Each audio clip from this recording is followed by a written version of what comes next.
Luego de los resultados electorales y que muchos de los peruanos no hemos podido hasta el día de hoy asimilar, cabe indicar que la segunda vuelta se desarrollará entre los candidatos Pedro Castillo de Perú Libre y Keiko Fujimori de Fuerza Popular. A raíz de este resultado, las redes sociales no han dejado de invocar el artículo 184 de la Constitución Política del Perú, además del artículo 365 de la Ley Orgánica de Elecciones, la Ley 26.859. En relación a ello, voy a aclarar interrogantes sobre la posibilidad de que los comicios puedan ser anulados o no debido a una gran cantidad de votos nulos o blancos o también viciados, en la que sería la segunda vuelta electoral. Los votos blancos y nulos pueden anular las elecciones generales del año 2021. La Constitución Política del Perú, así como la Ley Orgánica de Elecciones, tienen artículos específicos que señalan el caso de nulidad de las elecciones. La Constitución Política establece en su artículo 184 que el Jurado Nacional de Elecciones declara la nulidad del proceso electoral de un referéndum o de otro tipo de consulta popular cuando los votos nulos o blancos o sumados separadamente superen los 2/3 de los votos emitidos. ¿Qué son votos emitidos? Los votos emitidos son el total de los votos de los ciudadanos, todos los votos que han sido depositados en las ánforas electorales. Eso implica que cuando hablamos de 2/3 de votos emitidos, estamos considerando una sumatoria de votos válidos, más los votos nulos, más los votos blancos. Es igual al total de electores que fueron a sufragar. En cambio, en la Ley Orgánica de Elecciones, la Ley 26.859, en su artículo 365, inciso 1, señala que el Jurado Nacional de Elecciones puede declarar la nulidad total de elecciones siempre en cuando los votos nulos o en blancos, sumados o separadamente, superan los 2/3 de los votos válidos. ¿Qué son votos válidos? Los votos válidos son aquellos que se obtienen luego de deducir el total de votos emitidos, votos blancos y votos nulos. En otras palabras, solo se consideran los votos marcados correctamente. Esos son los votos válidos. Por tal razón, la categoría de votos válidos es diferente a la categoría de votos emitidos. Digo diferente porque en el artículo 184 de la Constitución nos manifiesta el 2/3 de votos emitidos y en el artículo 358 de la Ley General de Elecciones nos manifiesta votos válidos. Si ponemos el porcentaje de los 2/3 en ambos términos, nos daría un porcentaje muy diferente. Por ende, existirían serias deficiencias normativas al aplicar la nulidad del proceso electoral, sobre todo en los porcentajes. No podemos determinar una consistencia legal adecuada. Es más, lo que podríamos encontrar es una seria inconsistencia de lo normado en la Constitución con la Ley Orgánica de Elecciones, haciendo un inadecuado uso y definición de una correcta terminología, de modo que esto hace difícil la interpretación, al entendimiento y la aplicación de la norma con respecto a la nulidad y el reconocimiento de la supremacía constitucional sobre la Ley Orgánica de Elecciones. Tendríamos que corregir de manera expresa estos artículos que están vinculados con respecto a lo que son las elecciones. En este sentido, no podemos hablar de la nulidad de elecciones, ya que estaríamos cerca a cualquier manipulación política.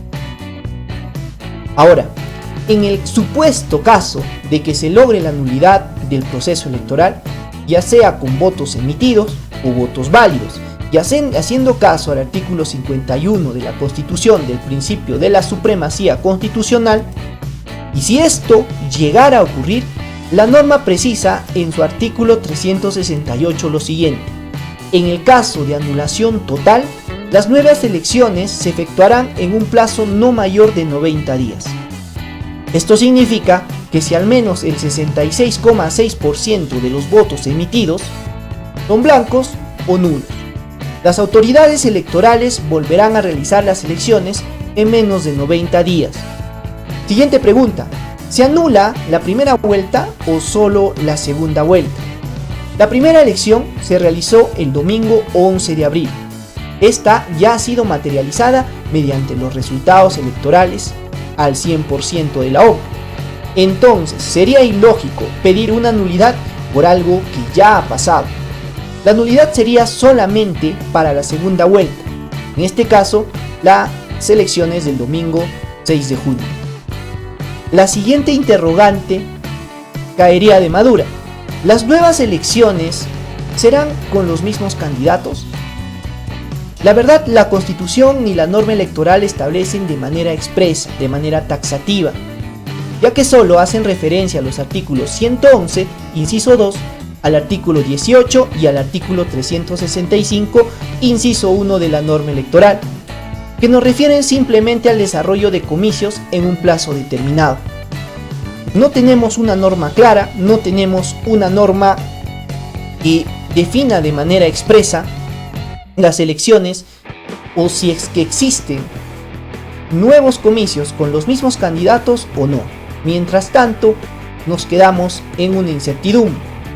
Según declaró la analista política especialista en temas electorales para para Perú 21, Gabriela Vega, dice que si se anulara la elección, se volverían a convocar con los mismos candidatos, cosa que no está escrita en la norma de manera expresa. Lo vuelvo a repetir. Lo que sucede es que si se anula esta elección, la segunda vuelta, se convocaría una nueva en un plazo de 90 días, pero no define y no dice la norma electoral, tampoco la Constitución, si sería o no con los mismos candidatos. Estaríamos hablando de un vacío legal. Siguiente pregunta: también se estaba hablando del ausentismo electoral, ¿no? ¿El ausentismo puede anular las elecciones? La Ley Orgánica de Elecciones, así como la Constitución, no contemplan el número de electores ausentes que no efectúen su voto. Esto no puede ser contemplado como causal de nulidad dentro del proceso electoral porque simplemente no está manifestado para las elecciones presidenciales. De acuerdo al artículo 36 de la Ley 26.964, Ley de Elecciones Municipales, podemos encontrar lo siguiente: solo se puede anular por una causal de ausentismo de 50% que no asista a las elecciones municipales y regionales, más no para las elecciones generales. Por ende, el ausentismo no puede anular las elecciones. El cálculo del porcentaje de ciudadanos que no asiste a votar no puede ser causal de nulidad, porque simplemente no lo contempla la Constitución ni la Ley Orgánica de Elecciones. A todo esto, cabe resaltar que desde las serias deficiencias normativas entre la Constitución Política del Perú y la Ley Orgánica de Elecciones, sin aclarar la supremacía constitucional por sobre esta, además de la carencia de una adecuada terminología legal que haga más fácil el entendimiento tanto para el jurista como para el elector, y a la manifestación clara del interrogante de que si los comicios nulos en una segunda vuelta, sean o no con los mismos candidatos, no podemos asegurar que el voto nulo y viciado sea una opción ante estas dos propuestas políticas que hoy en día se presentan. Por un lado, el partido Pedro Castillo, y por otro, el partido del Fujimorismo, representados por Keiko Fujimori.